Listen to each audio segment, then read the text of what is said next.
Hello everyone, thank you for tuning in again. I am Kaylee Batesman, the content director at She Can Code, and today we're discussing what it's really like to be a female CTO. And I've got the fabulous Sue Nallapeta, CTO of Trusted Health, with me today to talk about her journey to becoming a CTO, what it's like to lead a large team of mostly male engineers, and much, much more. So welcome, Sue. Thank you so much for joining us. Yeah, thanks for having me here. Excited to talk to you. Thank you for taking the time out to chat with me today. Can we set the scene a little before we get started? Can we start with a little bit about yourself and how you got into the industry, please? Yeah, I'm Sue, as you mentioned. I currently lead all of technology at Trusted. But as I was growing up, I was fortunate enough to see tech just starting to boom around me. I was in sixth grade, I think, when my school got its first computer. And I would spend hours in front of that computer, and that would be my favorite class. Like I wouldn't mind skipping other classes to just be in front of the computer. But all you could do back then was just type in some DOS commands and play some games. And that's all that got me excited. I would love playing games. And that's where my love for tech really began. And I eventually ended up getting a degree in computer science back in India. I got a chance right after my degree to do an internship at Noel. And that was a great learning experience. I didn't know anything. I made a ton of mistakes. I was just fresh out of college. I was still in like my final year, but that was an amazing experience. And I was like, okay, this is what actually working in tech means. I would love to do this. So that inspired me to continue to dive deeper in computer science. And then I came to the United States to do my graduate school, also in computer science. That time AI was just booming quite a bit as well. And I was very excited about the field of machine learning and natural language processing, which has gone to a completely new level right now. I think everybody's been talking about ChatGPT and the revolution. But when I was doing my graduate school, we would get excited about just parsing simple text and making sense of it and like putting words together and the computer generating phrases that make sense. So that all was how I got into the industry, and I never looked back. Yeah, it sounds like you had a really positive experience, even right from school, which you don't always hear. You tend to hear, oh, the computer science classes, for instance, were really boring, or the teacher didn't know actually what they were doing. Or your experience sounded like you had good classes, good teachers, and that kind of set you off on a path into tech. Yeah, it was like good classes, good teachers. I think there was also, a lot of friends. I went to an all-girls school, so like, I was never in a situation where I didn't have enough women surrounding me who were also interested in tech, and so that felt like normal. But when I came here for my graduate school, that's when it was like I was probably like when I took my machine learning class, I was probably the fifth, the only like the one of five female, three people who were doing tech, and so that was like a starking reality of, oh, it's very different from where I came and how I thought about tech and how it's perceived here.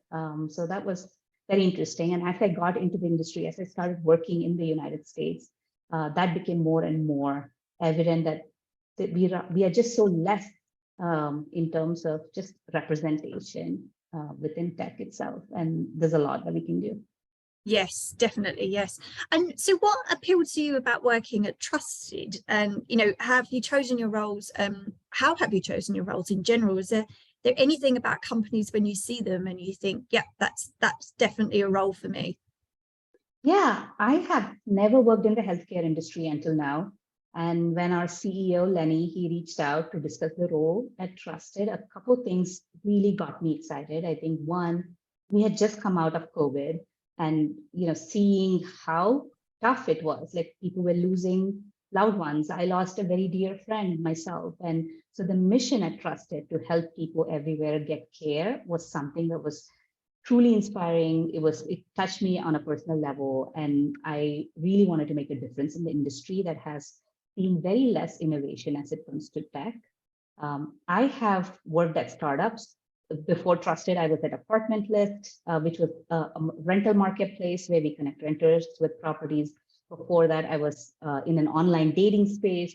So I've mostly worked in consumer tech companies, and I've also worked at some large companies. And what's most important for me as I have chosen roles boils down to three things. I think number one is the mission of the company and the customer base the company chooses to help. At Trusted, we choose to help our nurses find jobs. And I think that is super important for me because nurses are at like that forefront of providing care, and you can never have enough of them. So that was very important. And the people in the organization, as I spend majority of my day at work with people, forming relationships and building connections and solving problems. So that was super important as well. As I started talking to the people, it became more evident that, yes, this is the people that I want to go back with. And then lastly, are there enough interesting problems and tough problems to solve? Because at the end of the day, my role is irrelevant if there aren't enough problems to solve. So I think that's what brought me to Trusted, as well as some of the previous companies that I've chosen to work. All valid reasons to work for a good company. I love the fact as well that you mentioned company mission. And it's so important because I think sometimes we get bogged down, don't we, in our day-to-day, and we don't quite realize if you're at a company that is doing something that has a bigger mission to it and you're actually bringing about impact, that can really drive you to think, to keep going, not just professionally, but, to drive you every day to think we're actually, working in a bigger picture here. And did you know that though, before you came into tech? Did you think that you were going to have such an impact or that there were opportunities like that? Or did you just think tech was just going to be headphones on, coding, and that's it? Yeah, I mean, I think I really thought tech was going to be headphones on and coding. Initially, when I finished my graduate school, it was like, I just want a job because, I love working in this country and I don't want to get out. And so I want to find a job.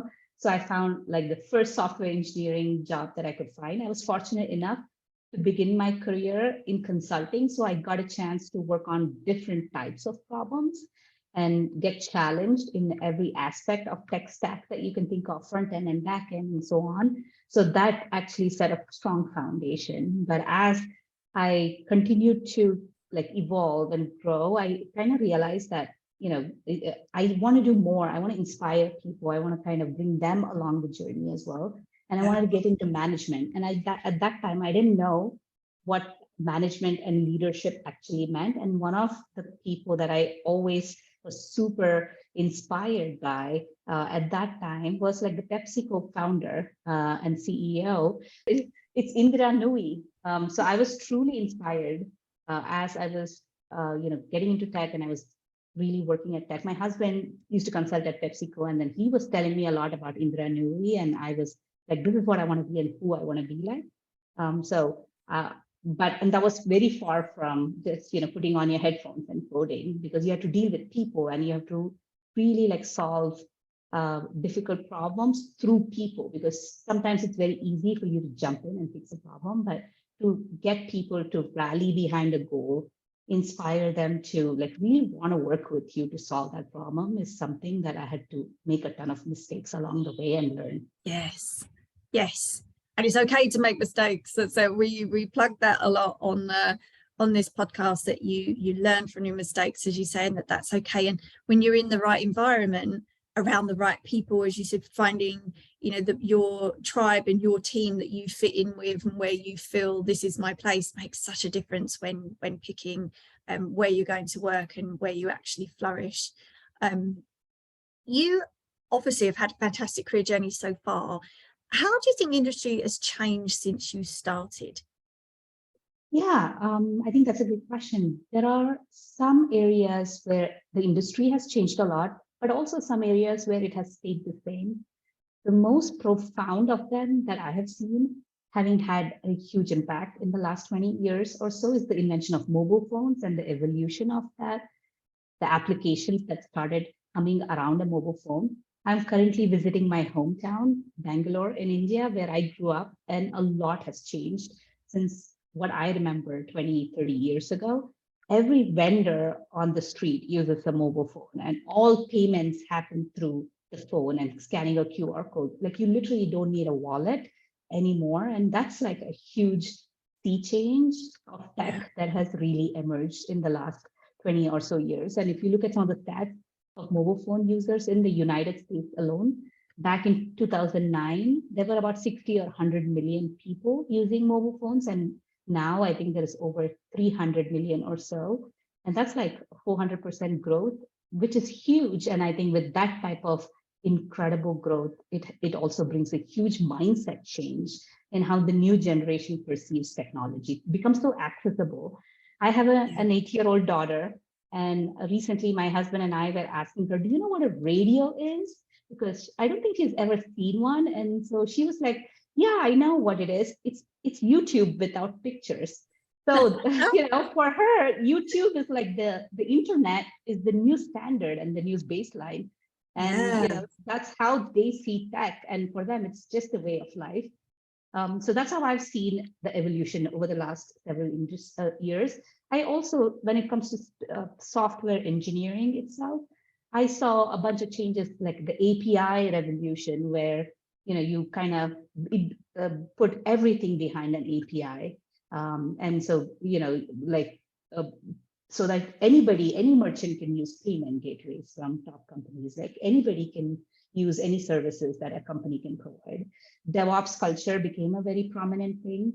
It wasn't when I was still growing up and going through my career journey. Cloud has seen a sea change of thinking. Everything's on the cloud. Scripting has taken all forms of languages as well. With GitHub, Copilot, etc., like code generation has also been augmented with AI. So there has been a lot of change, but also some things have come back in circle as well. Yes, it's so interesting. A couple of the things that you've mentioned of when you were studying, even at the start, you mentioned AI and how when you were studying, it wasn't really heard of, and now it is. And it's just such a fast-paced industry, fun industry to be a part of, that you hear it so often. When you're studying, you're not really studying for the jobs of today. They're going to be completely different when you actually get in the world of work, which is the joy, obviously, of tech, that it moves so fast. It can also be quite challenging as well, obviously, for people to keep up, can't it? Continuous learning. It's quite a mindset, isn't it, to want to keep up with new things? Yeah, it definitely is. And especially in tech, technology changes every day. Every day there is a new tech, and you have to keep up. And especially in my role, like, you sometimes you can't just embrace and get on the next fastest train, like, or the next new tech, because you need to figure out, like, is there enough community support? Is that going to be supported for a long time? Because there have been so many technologies that have become extinct as well. So you have to be careful what you pick and choose, but you also have to keep up and at least understand what's going on. Yes. Otherwise, you become irrelevant very fast. Yes, and also finding the time, because your day must be incredibly busy. So finding time for learning and development as well is going to be tight. But could you tell us a bit about what is the average day like for you as a CTO? Yeah, I mean, I think that's the thing about startups. There are no average days at all, especially not in this role. I've always believed in the motto of managing chaos with a calm mind. And usually there is always the chaos or always a fire on a daily basis that I need to put out. But having said that, my responsibilities span across delivering key outcomes for the business. At any given time, I'm thinking about our customers, like, what technology do we need to build to enable the business ultimately to achieve the growth and achieve the outcomes, to make the company profitable, to make our customers be retained for a long term. So I think that becomes a key part of my focus, driving strategic alignment. There is a lot of discussions that I need to make sure that my cross-functional partners and I are aligned on. So there is always communication. There is, roadmap. Like, I have to sometimes really think about what my team is going to be doing in the next week, in the next month, in the next 3 months, and 6 months, and so on. So I think that is a big thing that I try to focus on. And sometimes it's also like just immediate fires. It's like, hey, we broke something and we need to fix it like in the next 1 hour. Or it's around like, even things like processes. When I joined Trusted, one of the first things that I did was, what does it take for me to build a career rubric for my software engineers, and built out a rubric. Like, what does it take for an engineer to grow from one level to the next, and how many levels do we need to have, and what are the expectations of that, and how do you achieve growth? And so, like those are some of the things that I focus on, anywhere from people, process, and tech and product. I mean, that's a lot. People, process, and product. I mean, you said you always wanted to be in management, and did you know that that was going to be part of your day, spinning all of those plates when you started to move into management? Because I mean, back to our original discussion, you would think, I take a computer science degree, the only part of my job is very technical, and that's it. Your day is very varied. You have to have people skills and lots of different soft skills, not just the technical skills. Did you know it was going to be like that? It sounds like you enjoy it, at least. I mean, at least I've gotten used to it. When I got into management, it was like, I actually didn't even know how to have a one-on-one with someone. And I literally, like, my director would have a one-on-one with me, and then I would actually literally word for word go take a template, note down exactly what questions he asked, and then I would go do it with my team. But so there were aspects of management that came naturally as I started being in that role for a while.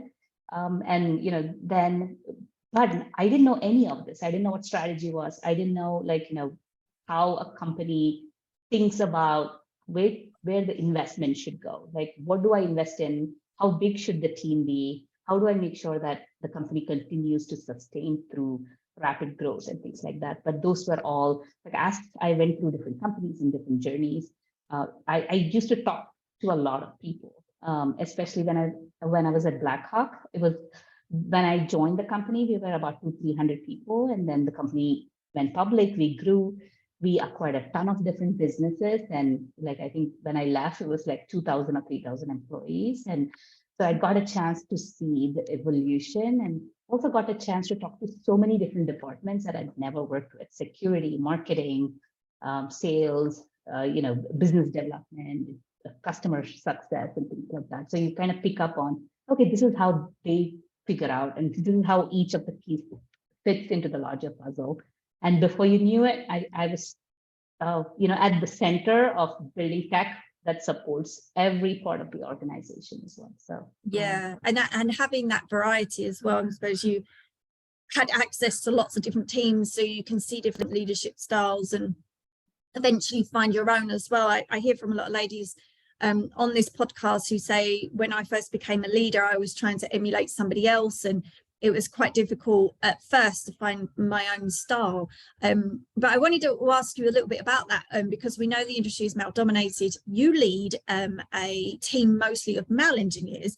Did you find that you've had to change your leadership style for that, or did you just, find your style and that works for you? Yeah, I think that's a very interesting question. I've never been asked that before. Women definitely have slowly begun to get involved more and more in the tech industry, and which has traditionally been considered as the domain of men. But despite an increasing number of women, we still struggle, I think, not just with representation in tech, but also rise to the leadership position. Having said that, I have focused on some ground rules, and that has formed or shaped into how my leadership style is. Like, one of the biggest things that's important for me is leading with empathy. I've an empathy for customers, empathy for our product, empathy for people. And I think that is very important for me. My natural leadership style is empowering people, giving them like a North Star, inspiring them, getting them excited, and then just leaving them alone to go figure things out.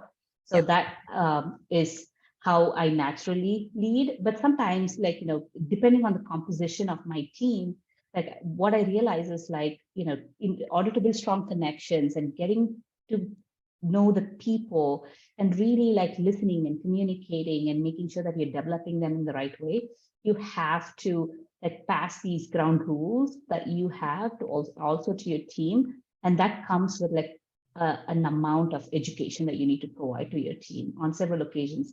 I have seen my team sometimes have biases towards each other. And like me as a leader, having to recognize that, giving them feedback and correcting that, getting them to see that, like, we need to have a very equitable team place, or like how can you recognize uplifting your own teammates, and how can you we used to have this weekly wrap-up sessions when I was a manager, and we would kind of appreciate each other as part of that session, and I would have everybody go in circles and appreciate one of their coworkers, and that kind of really like changes how people start to perceive, whether it's women, men, but people on the team, and like have respect for each other, and that helps create a very inclusive environment, so everyone can feel like a part of the team. But if you don't have the right people, or if you don't set the right expectations, like sometimes people don't really lean in, and then you have to ask yourself, as a leader, do you have the right people? And also be willing to make those tough decisions, which I've unfortunately had to make sometimes when I've Yes. really had those kind of people. Yes, yes. I think though, I love that, by setting the ground rules, and so your team knows from the start, as soon as they get into your team, they know what's expected, and they know what it's going to be like. Because you touched upon it a little bit there, but I wanted to ask you about what skills do you think you need as a leader? And I love the fact that you just pointed out empathy is just so important. And we had a whole podcast episode on this, and I completely agree. I think it is so important. And definitely one of the skills that you do need as a leader. I think it's overlooked as well a lot, isn't it? Yeah, it is. I think it's very much overlooked. And people like generally don't know how to even approach their teammates. A lot of people even get into leadership or management because they think this is like they get a lot of power being in this position, but it's almost the opposite. Like I follow servant leadership. It's like there is no power. Like you have to be willing to just roll up your sleeves, get into the weeds with the team where needed, but also really like helping them succeed. Like you're the blind spot mirror for them, so that you just help them, but you kind of stay back and really let them do their own stuff. So I think empathy is a huge part of it, and if you don't have empathy, you really can't lead. Yes. Do you think there are any other key skills that every leader should have, regardless of their male or female, or run a male dominated team?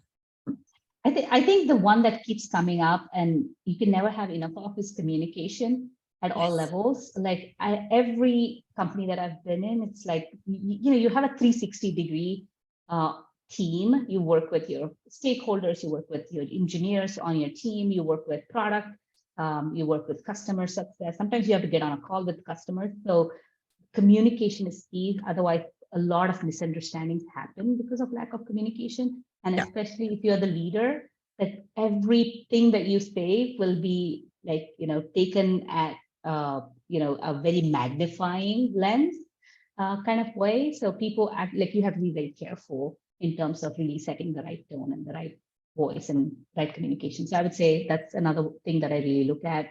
And then really clarity, providing a lot of clarity to your team. Yes. Yes, I love that. I wanted to ask you, I mean, we spoke there a little bit about leadership skills. It's not just, we know there's an issue about getting females into leadership, but as a whole, why do you think there are still so few females in the technology sector as a whole? Yeah, I think there are really two parts to this. Why are there so few females in tech, and why are there so few women leaders in general? And they're interrelated. The tech sector is still predominantly male, but when I was a graduate, when I was still in school, like there were like very few, females, like in my graduate school, really trying to pursue like very deep tech. And I think although that situation has been improving, men still outnumber women in general. When there is the then there is the job market. Like women in tech often won't apply for a job if they don't feel they're 100% qualified. And we know this as an issue. And unless they think that they have the right experience that matches every criteria, we just hold ourselves back and then don't apply. So I think that's another reason why there are so few females in general in tech. As human beings, we all take inspiration from someone, like we need to have a role model. But because of these issues where there are very few women getting into tech, or there are very few people getting into leadership roles, so there aren't enough role models for the youth to follow in their footsteps. And then when there aren't enough people around you, then you tend to just stay away from the industry in general. Yeah, it's such a shame. You saying about applying for roles, you hear it so often that ladies will not apply if they don't tick all those boxes. And I think as well that also companies need to do more on that side as well, that if you do apply for a role and you don't tick all of the boxes, as soon as you hit, if you do get an interview, they should, encourage you that that's okay. They should just reassure you it's okay. We know you don't tick all the boxes, but we're going to do what we can do to train you up in any other areas that we need. And I think the more that women hear that it's okay to apply anyway, and that a company is going to do what they can do to fill in the areas that you're not good at, the more I think they'll just be encouraged to think, I'm just going to give it a go. I'm just going to put in that application and see. And then us as leaders, when we are hiring for people on the other side, like I think the companies need to make a conscious effort. Like, do we have the right people in the panel who are interviewing people? Because I went through this where I have seen in my company where, like, people interview, but there is a lot of unconscious bias within that interview panel. And a lot of times I've had people like outright saying no to someone because like they didn't match up with like one specific skill set, or they weren't from one pedigree of like school or something like that, which is not exactly what we are looking for. So sometimes as a leader, we have to coach and like avoid those stereotypes as well, so that we can get more people just flowing into the funnel, so we can hire them, train them. And then there is also, how do we make sure that they're continuing to grow within their company? What opportunities can we provide? How can we not create barriers?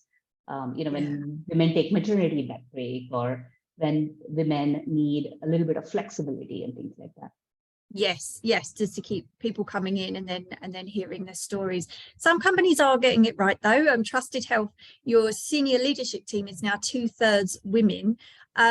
What can other organizations be doing to increase the number of women in leadership roles, do you think? You've got it right. I think there's only one word I can think of: access. Like, access is everything. Access to opportunities and growth, access to mentors, access to like creating an uplifting campaign where you can uplift people within the company, and then access to equal pay, which is also super important, especially like we keep seeing that there is a huge pay gap for women in general, and how can we close that gap? So, I think these are the most critical thing that you need to get right. And also monitoring the talent pipeline and figuring out, like, if there is a leaky bucket problem, like, is there an equal balance of men and women joining the organization in the junior roles in the first place? And at what point does the number change, like, or when the number of women start to decline? If you don't know why people fail to climb the career ladder at your organization, you can make any changes. So the question that I would have is, are women really being put off, for a promotion because the jobs are mostly occupied by men, and they might not assess women in the same criteria like how men are assessed sometimes. So I think there's a ton of things that goes into this, but I think what companies can be doing, as I said, is like providing access, like creating those opportunities, like really looking at internally and figuring out, do you have the right people, the right mix in every level within the organization? And if not, like really trying to correct that. And it has to come from top down. The company leaders like have to be bought in so that the whole organization can kind of really get in that same zone. Yes, you just used a great word there, monitor and monitoring. I think a lot of companies forget to do that. You know what, we'll just get people in and we won't actually monitor how they feel while those women aren't moving up to different levels, or they might come in at more junior levels and then exit before they are opened up to an opportunity like middle management or even further above that. And I think a lot of companies do forget to just monitor that, basically. Exactly. And I think, companies like can work with organizations like yours, or even when I was hiring for a director role, like I really went through a deep LinkedIn search. I was sourcing myself because I wanted to have a really mix, and 60% of my pipeline was women. So there are women in our industry. We just need to find them and provide access to this opportunity so that we can really find a place for more and more women to grow into leaders. Yes, definitely. And you've had your fair share of adversity. How did you overcome these, and what lessons do you think you learned along the way?